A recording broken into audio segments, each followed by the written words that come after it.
अस्सलामुअलैकुम।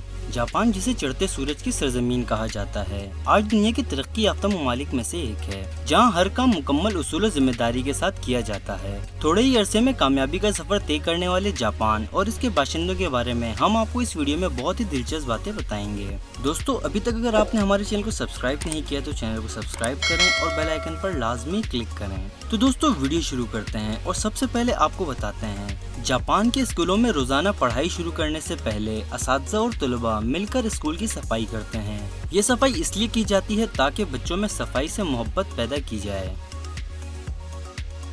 दूसरे नंबर पर हम आपको बताएं, यहाँ जमादार बनने के लिए भी एक ज़बानी इम्तिहान पास करना पड़ता है ताकि आपके अंदर सफाई सुथराई करने के साथ साथ बात करने का ढंग भी पैदा हो। तीसरे नंबर पर हम आपको बताएं, जापान में किसी भी किस्म के कुदरती ज़खायर मौजूद नहीं हैं और न यहाँ की सरजमीन ज़रखेज़ है। हर साल यहाँ सैकड़ों ज़लज़ले आते हैं, मगर फिर भी इनकी मईशत पर इससे कोई फ़र्क नहीं पड़ता।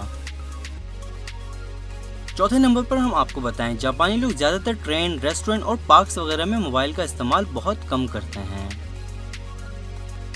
पांचवें नंबर पर हम आपको बताएं, यहाँ स्कूलों में पहली जमात से छठी जमात तक इखलाकियात लाजमी का मजमून पढ़ाया जाता है, जिसमें बच्चों को ये सिखाया जाता है कि किस तरह लोगों से मुखातिब होना है, असातिज़ा से कैसे बातें करें, किसी आला ओहदेदारान से कैसे बात की जाए, किसी पेशेवर से कैसे हमकलाम होना है। 7 सेकंड से ज्यादा जापान में कोई भी ट्रेन किसी का इंतजार नहीं करती। दोस्तों, उम्मीद है कि ये वीडियो आपको पसंद आई होगी। इस तरह की मजीद वीडियो देखने के लिए चैनल को सब्सक्राइब करें और बेल आइकन पर लाजमी क्लिक करें।